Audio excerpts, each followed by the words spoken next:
Greetings, YouTubians, and welcome back to Wayne's Sharp World, where today we are going to be taking a look at the newly released CJRB Ria. This guy is sporting a new steel that we'll touch on here in a bit, but before we do that, let's take a look at the specs for this guy. We have an overall length of 6.75 inches, blade length at 3 inches, cutting edge at 2.875 inches, blade width at 0.75 inches, blade thickness at 0.1, which is a pretty nice little size, nice thickness for a knife this size. Blade material, this is where we're hitting you with something new. This is AR-RPM9 steel. Now we'll go over a little more of the characteristics and details about this steel here in a second. Blade style, we have a drop point, which is what they call a drop point. I think this is more of a combination of a spear point and a drop point.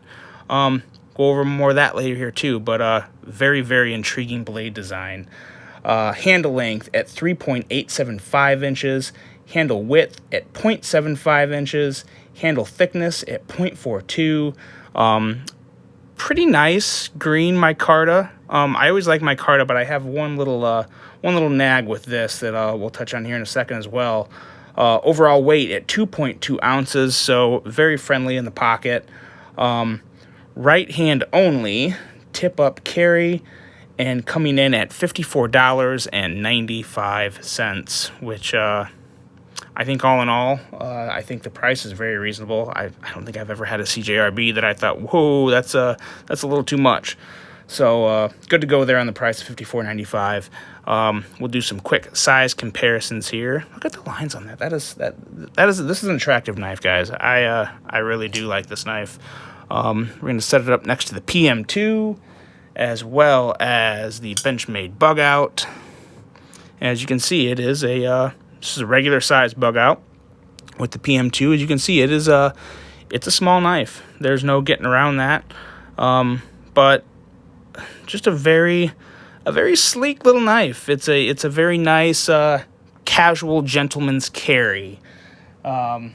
Here a couple knives a little closer to its size here. We got the Civivi Elementum, and then with the new Wee Banter that I think everybody's loving. I haven't heard anything bad about this guy. So as you can see, that's a little more in the realm there. Like I said, very pocket friendly and very nice little carry. And one more size comparison, because we're going to go back to this guy here in a second. This is the CRKT CEO. That doesn't want to stand up because it's got the pocket clip there, so we'll just hold it. As you can see, the CEO is longer, but these two knives have something pretty close in common that I'm going to compare it to here in a second. But first, let's get back to the blade of this guy. The blade is really nice and a pretty unique blade. I haven't seen a whole lot like this. This as far as just the top line and this point here at the end, it kind of reminds me of the new ZT0707, but with a lot more belly and a little, I don't want to say beefier, but I think I like the grind better on this blade. I like the tip here. It's not nearly as dainty as the 0707. That one, I mean, it's a nice knife, but I think that one was a little too frail at the tip for my liking. This one is still really slicey, really nice, but it's got that extra little beef there at the end that I really like. And the tip overall, I really like, because when the belly comes up, it comes to a pretty acute point to where I don't want to say Warncliffe by any means, but you can really use that tip for a lot of good poking, to just really it makes that tip real useful. For example, on the Banter here, where it's more of a, I would say this is more of a spear point, drop point. It's kind of in the same boat, but as you can see, the tips here, the tip on the Ria has just a little more pizzazz to it, I guess you can call it, whatever. Just a little more bitiness up here at the top, as to where this is kind of a gradual roundness all the way up. The Ria still rounds up, but it comes to a little more of a wicked tip, and I like that. I like that about it, especially for a little knife. It's got got a little extra flair on it, so that's always a good thing. Another thing that I was surprised about that I didn't think I would like, and it almost kept me from buying this knife to begin with, was the blade to handle ratio. It's much more noticeable than a lot of other knives. I mean, we'll pull a couple other ones back on the table here real quick. The Elementum and the Banter are two good examples. You have a little more favorable blade to handle ratio. It's a little more satisfying to the eye to see a closer balance, but you have a pretty significant difference in handle to blade ratio on this one. But there's a couple reasons why I don't mind it. One, I like the way the belly is a little more pronounced on it. So the widest point of the knife is the belly. And the rest of it is just a smooth, kind of wavy, just all the way back to where it has a nice rounded finish. And well, we'll touch on ergos in a second. I want to get ahead of myself. But the lines just bring this one together, and I really don't mind it. And that surprised me, because the first thing I thought was, why is there such a short blade and a longer handle? But it's good. It goes together very well. The steel on this blade. So let's talk a little more about that. AR-RPM9. I'm only going off what I saw on CJRB's post on Instagram about it, but it's a powdered steel, and they claim that it holds an edge well, sharpens beautifully, and prevents corrosion. So on a scale of 1 to 10, I don't really know what that means as far as, corrosion resistant. Is it a 7 or an 8, or is it a lower end steel and it's still just a 4 or 5? So I don't know. But only time will tell. Like I said, this is a completely new steel, so I'm looking forward to seeing just exactly how this steel performs. And I might even do a long-term review on this guy specifically just for the steel. And as you can see, there it is. There's the marking, AR-RPM9. So different. I always like to see different stuff, especially me. I've said it before, I live in the Midwest, and I sweat like a pig. So D2 for me is... I get it. It's probably an affordable steel. That's great, but it just sucks for me because I can rust up some D2, and I hate rusting up my knives. Even spraying preventative stuff on it, I'm not always the best at keeping up on it. I get a knife and I spray it, and then then we're good for a little while, but then I forget to do it, and before I know it, there's rust. So yeah, definitely a more corrosion resistant knife is a great thing for me. The handle and ergos on this guy, for me, they're nothing special. They're okay. It's a smaller knife, and I have, relatively bigger hands. I mean, just to kind of give you an idea here. But for me, this is a nice, like I said before, it's a nice casual gentleman's carry. And what I mean by that is I kind of break gentleman's carries up into two things. I have a gentleman's carry that I would take to like a wedding, where it's, black, carbon fiber, more sleek, more something you could wear with slacks and dressy, and it blends in well and it looks good.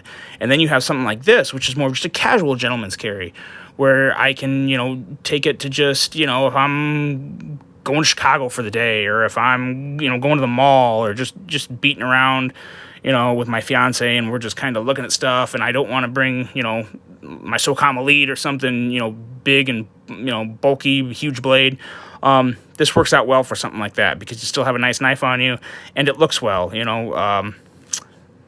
I might be a little bit of a fashionista here when I say micarta pairs really well with khakis or even jeans, but especially khakis. So it's just a nice way to tie your style together. It goes really well with leather, so like leather wallets, always look really good with micarta. So that's more of just a personal thing for me. I kind of like to tie my fashion together with my knives. Think what you may, but I don't know. I think it's fun. But the micarta on this, as much as I like the micarta, I think it's way too thin. Take a look up here. Like I said, take a look at the grain. It's nice micarta. It's not frailing up. It feels really good in hand, but it's really thin. I wish it was thicker, and I know that the thumb stud, you can't have it too thick because then it would inhibit the thumb stud, so I kind of get why they made it this thin, but I'm a little concerned about this part here by the lock bar, which is really thin, and there's not a lot of support. This side I'm sure is fine because it's on a metal liner, so no worries there. But right here, I'm kind of curious to see how this handles over time. If it's truly good micarta, it'll probably hold up okay. You just won't want to, get it too wet and work it too hard. This is definitely not a hard use knife. It's a lighter carry. But hey, you can't, not every knife can be a hinderer or a ZT. It's got to be.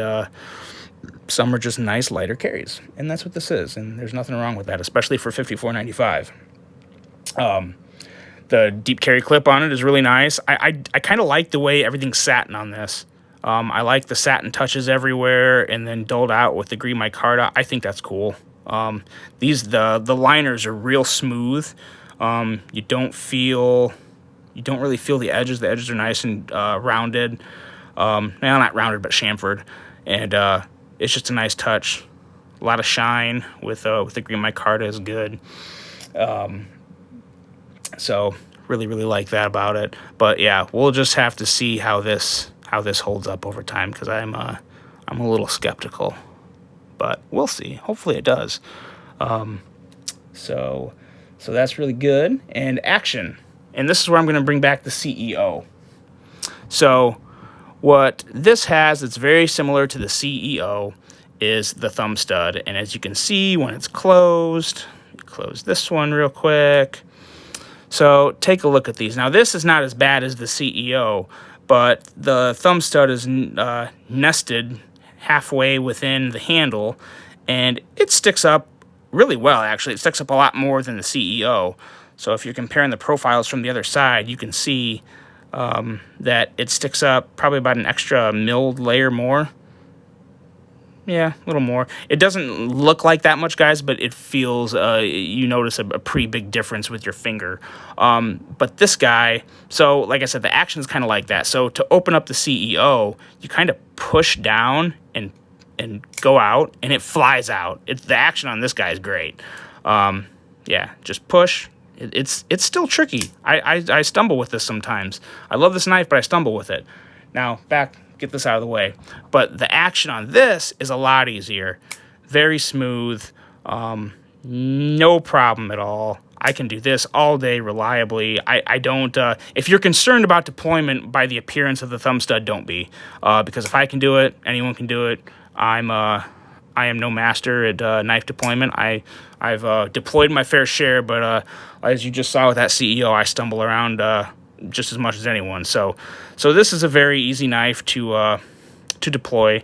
And another thing that is nice, this little cutout here, it gives you an area to slide your thumb in, push the liner in, and bring it down. Now you want to be careful, because as you saw a couple times, it cut my thumb. This is not from this knife. This cut here, that's from the Aviator, so that one bit me. But no, this one is not bad. It's a sharp knife though, so when you bring it down, you do want to be a little mindful of that. But if you do it just right, if you kind of hold your thumb down a little more, you can just get it off your thumb, and then then it just hits your thumb, and then you're good.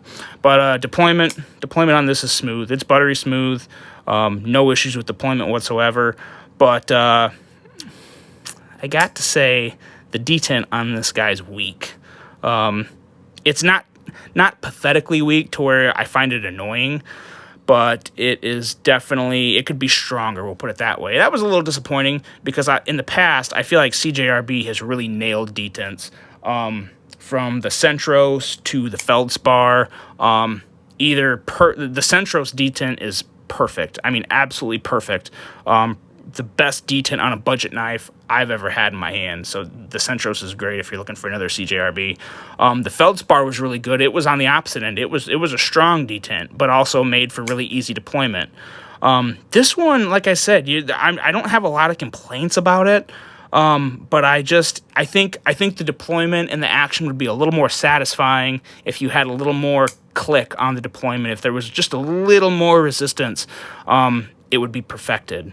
But it's still good enough. It's still not enough for me to say, oh, I wouldn't buy this knife, the detent's too weak. I definitely would not say that. But I would say I wish it was a little stronger. Eventually, I'm going to take this guy apart and try fixing it myself. But I like to do my reviews with you guys as they come out of the box, just as is, to give you as honest a review as I can. And immediately out of the box, because anyone who knows enough can take a knife apart and make it perfect. And I don't want to do that. I want to put a little responsibility on the company for their quality control and making sure that they have everything in line. CJRB does a really good job of that, so I wasn't concerned. And like I said, this detint isn't the end of the world for me. Like I said, I wish it could be stronger, but again, we're still good there. All in all, still in line to be a good purchase. Overall thoughts. I thought I would like this knife. I wasn't, like I said, my concern was the blade to handle ratio. That's no longer a concern, and I really like this knife. I like it a lot. I'm borderlining on loving it. I'm going to carry a little while, see how the steel holds up, and if this steel performs well, this may fall into the love category. But definitely a very good, nice knife.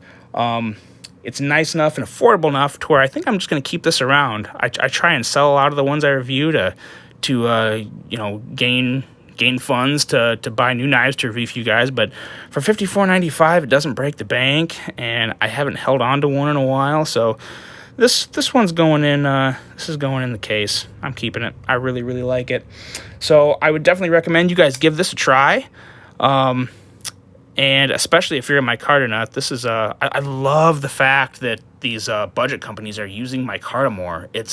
It really is awesome, and now they're pairing it with more corrosion-resistant steel. For me, it's kind of a dream. I'm still going to buy some, the more expensive knives to review for you guys, and I enjoy them just as much as this one. But there's something really satisfying, and it just makes it happy when you can buy a knife for $54.95, and it has a quality corrosion-resistant steel and micarta and a deep carry clip. It's a great time to be a knife enthusiast or a knife collector. It's a lot of good quality, a lot of good products coming to the market. So just a really great thing to see. And for me personally, with this release and some other releases coming up, I really want to get my hands on the CJRB, I think Melee is what it's called. It's designed by a lady named Swags, a younger lady that's in the Instagram community. It's a front flipper and a thumb stud. It looks really good. Really looking to get my hands on that. But overall, I got to say, CJRB, for me, in my opinion, they're inching closer to Civivi. They're giving Civivi a run. I don't see a lot of artisan cutlery releases that really catch my attention, but CJRB, the little brother company to Artisan Cutlery, has been nailing it lately. I've been really impressed, and I really like this, and they're getting up there. They're giving Civivi a run for their money, in my opinion. So I look forward to see what else they got coming out, and if you guys are interested in this, definitely don't shy away from it. Give it a shot. And let me know, what do you think on the CJRB and Civivi comparison? Where do you stand in that subject? Who do you like more? Do you think CJRB is at least getting closer to Civivi? Let me know. But that's all I got for you guys. I hope you guys all have a great Saturday and a great weekend. Take care. Bye.